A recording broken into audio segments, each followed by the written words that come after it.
কখনো কি ভেবে দেখেছেন একজন মানুষ আরেকজন মানুষকে কেন সারাক্ষণ মনে করে? কেন দিনের কাজের মাঝেও রাতের নীরবতায়ও একটি নির্দিষ্ট মুখ বারবার চোখের সামনে ভেসে ওঠে?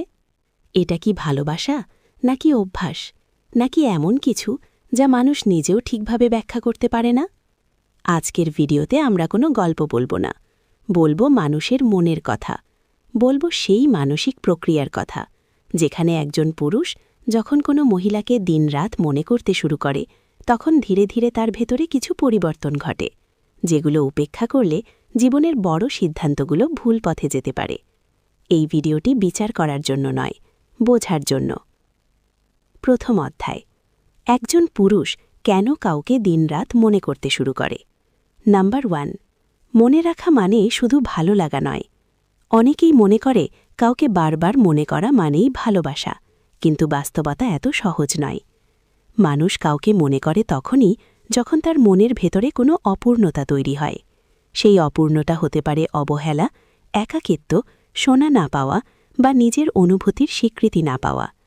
একজন পুরুষ যখন তার দৈনন্দিন জীবনে নিজেকে গুরুত্বহীন ভাবতে শুরু করে তখন সে এমন কাউকে খোঁজে যে তাকে অন্তত শুনবে। নাম্বার 2, কথা শোনা থেকেই মানসিক সংযোগ শুরু হয়। বেশিরভাগ ক্ষেত্রে সম্পর্কের শুরু হয় না বড় কোনো ঘটনার মাধ্যমে, শুরু হয় ছোট কথায়। আজ কেমন আছো? মনটা ভালো নেই কেন? এই বিষয়টা নিয়ে তুমি কি ভাবছ?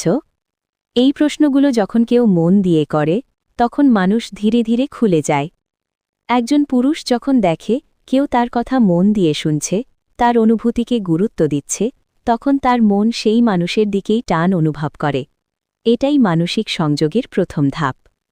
নাম্বার 3, তুলনা করার অভ্যাস তৈরি হওয়া। দিনরাত কাউকে মনে করার আরেকটি বড় কারণ হল তুলনা। পুরুষটি অজান্তেই তুলনা করতে শুরু করে তার বর্তমান জীবনের মানুষদের সাথে এবং সেই মহিলার আচরণের সাথে। সে ভাবতে শুরু করে, সে হলে বুঝত, সে হলে এমন বলতো না, তার সাথে কথা বললে হালকা লাগে। এই তুলনা যত বাড়ে মানসিক নির্ভরতা তত গভীর হয়। নাম্বার 4, একাকিত্ব ভিড়ের মধ্যেও থাকে। অনেকে ভাবে একাকিত্ব মানে একা থাকা, কিন্তু বাস্তবে একাকিত্ব সবচেয়ে বেশি হয় ভিড়ের মাঝেই। একজন পুরুষ পরিবারে থেকেও, মানুষের মাঝে থেকেও যখন অনুভব করে কেউ তাকে সত্যিকারে বোঝে না, তখন তার মন অন্য কোথাও আশ্রয় খোঁজে। যে নারী তাকে মানসিক নিরাপত্তা দেয় তার কথাতেই সে শান্তি খুঁজে পায়। নাম্বার 5, ধীরে ধীরে অভ্যাসে পরিণত হওয়া। শুরুর দিকে মনে করা হয় মাঝে মাঝে, তারপর দিনে একবার, তারপর দিনে কয়েকবার, তারপর না মনে করলে অস্বস্তি লাগে। এটা তখন আর সিদ্ধান্ত থাকে না, এটা অভ্যাসে পরিণত হয়। মস্তিষ্ক সেই মানুষকে নিজের শান্তির উৎস হিসেবে ধরে নেয়। নম্বর 6, বাস্তবতা থেকে পালানোর একটি পথ। দিনরাত কাউকে মনে করা অনেক সময় বাস্তবতা থেকে পালানোর একটি উপায়। জীবনের চাপ, দায়িত্ব, অপূর্ণতা, এই সব কিছু থেকে কিছুক্ষণের জন্য মুক্তি পাওয়া যায় কারো কথা মনে করলে। এই কারণেই অনেক পুরুষ জানে এই ভাবনা ঠিক নয়, তবুও সে থামাতে পারে না। নাম্বার 7, এখানে দোষ কার? এই প্রশ্নটাই সবচেয়ে গুরুত্বপূর্ণ। এখানে এককভাবে কাউকে দোষী করা যায় না। এটা কোনো একজনের খারাপ হওয়ার গল্প নয়, এটা পরিস্থিতির গল্প, মানসিক চাহিদার গল্প। যেখানে প্রয়োজন ছিল বোঝাপড়া সেখানে ছিল নীরবতা, যেখানে দরকার ছিল সীমা সেখানে ছিল অস্পষ্টতা। নাম্বার 8, সতর্কতার প্রথম সংকেত। যদি একজন পুরুষ লক্ষ্য করে সে দিনের গুরুত্বপূর্ণ সিদ্ধান্ত নেওয়ার সময়ও একজন নির্দিষ্ট মহিলার কথা ভাবছে, তার মতামত কল্পনা করছে, তার প্রতিক্রিয়া নিয়ে চিন্তা করছে, তাহলে বুঝতে হবে এটা আর সাধারণ ভাবনা নয়, এটা এমন একটি পর্যায় যেখানে থামা না গেলে ভবিষ্যতে জটিলতা তৈরি হতে পারে। এই অধ্যায় আমাদের একটি কথাই শেখায়, কেউ হঠাৎ কাউকে দিনরাত মনে করতে শুরু করে না। এর পেছনে থাকে অপূর্ণতা, অবহেলা এবং মানসিক চাহিদা। পরের অধ্যায়ে আমরা জানব এই মানসিক নির্ভরতা কোন কোন ভুল সিদ্ধান্তের দিকে নিয়ে যায় এবং কোন পর্যায়ে এটি বিপজ্জনক হয়ে ওঠে। দ্বিতীয় অধ্যায়, যখন মনে করা ধীরে ধীরে সিদ্ধান্তকে প্রভাবিত করতে শুরু করে।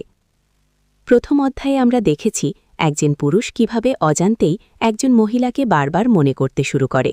কিন্তু এই অধ্যায়ে এসে বিষয়টা আর শুধু ভাবনার মধ্যে সীমাবদ্ধ থাকে না। এখানে শুরু হয় সেই পরিবর্তন যেখানে ভাবনা মানুষের সিদ্ধান্তের ওপর প্রভাব ফেলতে শুরু করে। নম্বর ১। আবেগ যখন যুক্তিকে ঢেকে দেয়। এই পর্যায়ে একজন পুরুষ নিজেই বুঝতে পারে না যে তার সিদ্ধান্ত নেওয়ার ধরন বদলে যাচ্ছে। সে নিজেকে বোঝায়, আমি তো এখনও কিছু করিনি, শুধু মনে করলেই বা কী ক্ষতি। কিন্তু বাস্তবে ঘটে ঠিক উল্টোটা। তার যুক্তির ওপর আবেগের একটা পর্দা পড়ে যায়। কোন সিদ্ধান্তটা ঠিক আর কোনটা ভুল, এই বিচারটা আর নিরপেক্ষ থাকে না, কারণ প্রতিটা সিদ্ধান্তের মাঝখানে ঢুকে পড়ে সেই একজন মহিলার ভাবনা। নাম্বার ২। ছোট ছোট সিদ্ধান্তে প্রভাব পড়া শুরু হয়। এই পরিবর্তন হঠাৎ বড় আকারে আসে না, খুব ছোট ছোট জায়গা থেকে শুরু হয়। কাজে মন বসে না, পরিচিত মানুষের কথায় আগ্রহ কমে যায়। যেগুলো একসময় আনন্দ দিত সেগুলো আর আগের মতো ভালো লাগে না, কারণ মস্তিষ্ক ধীরে ধীরে একজন নির্দিষ্ট মানুষের কথাকেই মানসিক আরাম হিসেবে ধরে নিতে শুরু করে। নাম্বার ৩। মনের ভেতরে অগ্রাধিকার বদলে যাওয়া। এই জায়গাটাই সবচেয়ে নীরব কিন্তু সবচেয়ে বিপজ্জনক। বাইরে থেকে কেউ কিছু টের পায় না, কিন্তু ভেতরে ভেতরে অগ্রাধিকার বদলে যায়।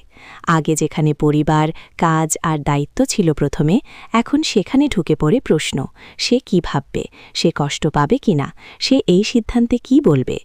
এই পরিবর্তন সম্পর্কের ভারসাম্য নষ্ট করতে শুরু করে। নাম্বার ৪। নিজের কাছে নিজের কাজকে যুক্তি দেওয়া। এই পর্যায়ে একজন পুরুষ নিজের মনেই নিজের কাজকে যুক্তি দিতে শুরু করে। সে ভাবে, আমি তো কাউকে কষ্ট দিচ্ছি না, আমার অনুভূতিও তো সত্যি, আমি তো মানুষ।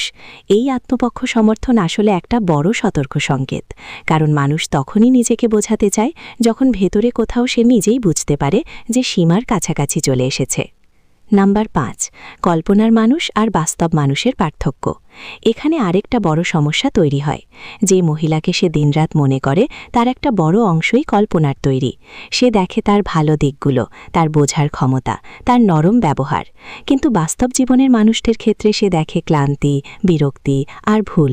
ফলে কল্পনার মানুষ আরও নিখুঁত মনে হয় আর বাস্তব সম্পর্ক আরও ভারী লাগে।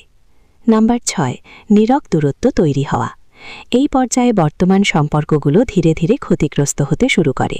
মানুষটা চুপচাপ হয়ে যায়, কথা কম বলে, নিজের ভেতরের কথা শেয়ার করে না। বাইরে থেকে মনে হয় সব ঠিক আছে, কিন্তু বাস্তবে তার মন অন্য জায়গায় ব্যস্ত থাকে। এই নীরব দূরত্ব ভরসার ভিত নড়বড়ে করে দেয়। নাম্বার ৭। স্পষ্ট সতর্ক সংকেত দেখা দেওয়া। এই সময় কিছু সংকেত পরিষ্কারভাবে দেখা যায়। রাতে ঘুমানোর আগে সেই মানুষটাকেই বেশি মনে পড়া, কোনো সিদ্ধান্ত নেওয়ার আগে তার প্রতিক্রিয়া কল্পনা করা, কাছের মানুষের প্রশ্ন এড়িয়ে যাওয়া, অকারণে তুলনা করা। এই লক্ষণগুলো বলে দেয় যে ভাবনা আর নিরাপদ সীমার মধ্যে নেই। নাম্বার ৮। এখান থেকেই থামা সম্ভব। সবচেয়ে গুরুত্বপূর্ণ কথা হল, এই পর্যায়ে এসেও সব শেষ হয়ে যায় না, এখনও থামা সম্ভব। তবে তার জন্য দরকার নিজের সাথে সৎ হওয়ার সাহস, স্বীকার করার সাহস যে আমি ধীরে ধীরে সীমা হারাচ্ছি। এই স্বীকারোক্তি পরের অধ্যায়ে পথ তৈরি করে। এই অধ্যায়ে আমাদের শেখায়, কাউকে দিনরাত মনে করা শুধু আবেগের বিষয় নয়, এটা ধীরে ধীরে মানুষের সিদ্ধান্ত, অগ্রাধিকার আর সম্পর্ককে প্রভাবিত করে। যে জায়গায় ভাবনা থামা উচিত, সেখান থেকেই শুরু হয় সবচেয়ে বড় ভুলের রাস্তা। তৃতীয় অধ্যায়। যে ৩টি ঘটনা শেষ পর্যন্ত সেই মহিলার জীবনে ঘটেই যায়। প্রথম ও দ্বিতীয় অধ্যায়ে আমরা বুঝেছি, যখন কোনো পুরুষ কাউকে দিনরাত মনে করতে থাকে, তখন সেটা শুধু ভাবনার মধ্যেই সীমাবদ্ধ থাকে না। ধীরে ধীরে সেই ভাবনা সিদ্ধান্ত, আচরণ এবং সম্পর্ককে প্রভাবিত করতে শুরু করে। কিন্তু এই অধ্যায়ে এসে আমরা দেখব সবচেয়ে গুরুত্বপূর্ণ বিষয়টি, এই দীর্ঘ সময় ধরে মনে করার ফল সেই মহিলার জীবনে ঠিক কিভাবে প্রকাশ পায়। এখানে কোনো কল্পনা নেই, কোনো গল্প নেই, আছে বাস্তব মনস্তাত্ত্বিক প্রতিক্রিয়া। নাম্বার ১। মহিলার নিজের আচরণে অজানা পরিবর্তন শুরু হয়। এই পর্যায়ে সবচেয়ে আগে যে ঘটনাটি ঘটে তা হল মহিলার নিজের আচরণে পরিবর্তন। সে অনেক সময় নিজেও বুঝতে পারে না কেন হঠাৎ তার কিছু বিষয় নিয়ে মনোযোগ বাড়ছে বা কমছে। আগে যেগুলো নিয়ে সে নির্লিপ্ত ছিল, সেগুলো নিয়ে হঠাৎ ভাবতে শুরু করে। তার দৈনন্দিন সিদ্ধান্তে, কথা বলার ভঙ্গিতে, এমনকি নীরবতাতেও এক ধরনের অস্থিরতা দেখা যায়। কারণ অন্য একজনের দীর্ঘস্থায়ী মনোযোগ তার ভেতরের সংবেদনশীল অংশটাকে নাড়িয়ে দেয়। নাম্বার ২। অকারণ সচেতনতা ও আত্মসচেতনতা তৈরি হওয়া। দ্বিতীয় যে ঘটনাটি ঘটে তা আরও সূক্ষ্ম।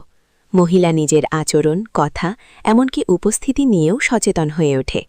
সে ভাবে, আমি কিভাবে কথা বলছি, আমাকে তেমন দেখাচ্ছে, আমার কথায় কেউ কি ভাবছে।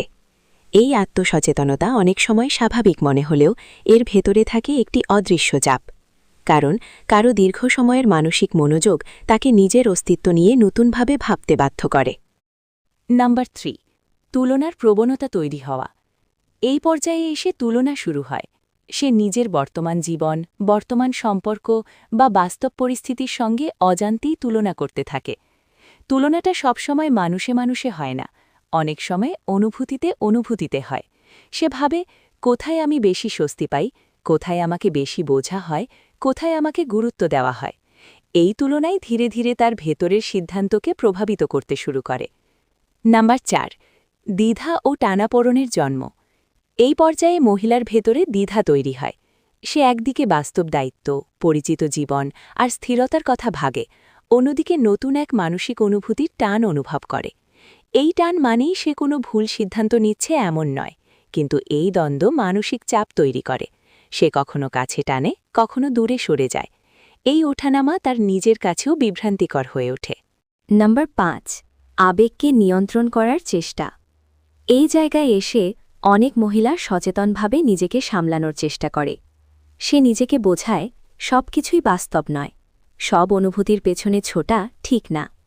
সে নিজের মনোযোগ অন্য কাজে দেওয়ার চেষ্টা করে, নিজেকে ব্যস্ত রাখে। কিন্তু আবেগ যত বেশি চেপে রাখা হয়, তত বেশি তা ভেতরে জমে থাকে। ফলে একসময় এই চাপ নিজেই প্রকাশ পায় আচরণে বা সিদ্ধান্তে। নাম্বার 6, নীরব দূরত্ব বা নীরব আকর্ষণের একটিকে বেছে নেওয়া। শেষ পর্যন্ত এখানে এসে 2 ধরনের পথ তৈরি হয়। কেউ নীরবে নিজেকে গুটিয়ে নেয়, ধীরে ধীরে দূরত্ব তৈরি করে, যাতে এই অনুভূতি আর না বাড়ে। আবার কেউ নীরবভাবেই সেই আকর্ষণকে মনের ভেতরে জায়গা দিতে শুরু করে। বাইরে থেকে কিছু বোঝা যায় না, কিন্তু ভেতরে ভেতরে তার সিদ্ধান্তের দিক বদলে যেতে থাকে। এই ঘটনাটাই সবচেয়ে গুরুত্বপূর্ণ, কারণ এখান থেকেই ভবিষ্যতের পথ নির্ধারিত হয়। নাম্বার 7, কেন এই 3টি ঘটনা প্রায় অবশ্যম্ভাবী? এই 3টি ঘটনা ঘটে কারণ মানুষের মন শূন্যতাকে সহ্য করতে পারে না। দীর্ঘ সময় ভরে কেউ যখন মন দিয়ে, ভাবনা দিয়ে, আবেগ দিয়ে কাউকে মনে করে, তখন সেই শক্তি একপাক্ষিক থাকলেও তার প্রতিফলন অন্য পাশে গিয়ে পড়ে। এটা কারো চরিত্রের প্রশ্ন নয়, এটা মানুষের মনের স্বাভাবিক প্রতিক্রিয়া। এই অধ্যায় আমাদের দেখায় একজন পুরুষের দীর্ঘ সময়ের মানসিক মনোযোগ শেষ পর্যন্ত সেই মহিলার জীবনে 3টি জিনিস তৈরি করে: আচরণগত পরিবর্তন, আত্মসচেতনতা ও সিদ্ধান্তগত দ্বিধা। এগুলো এড়িয়ে যাওয়া যায় না, কারণ এগুলো মানুষের মনস্তাত্ত্বের স্বাভাবিক ফল। এই অধ্যায় যদি আপনাকে নতুন করে ভাবতে বাধ্য করে, তাহলে ভিডিওটি লাইক করুন, চ্যানেলটি সাবস্ক্রাইব করুন এবং কমেন্টে লিখুন আপনার মতে মানুষের জীবনে কোন অনুভূতিটা সবচেয়ে বেশি সিদ্ধান্ত বদলে দেয়।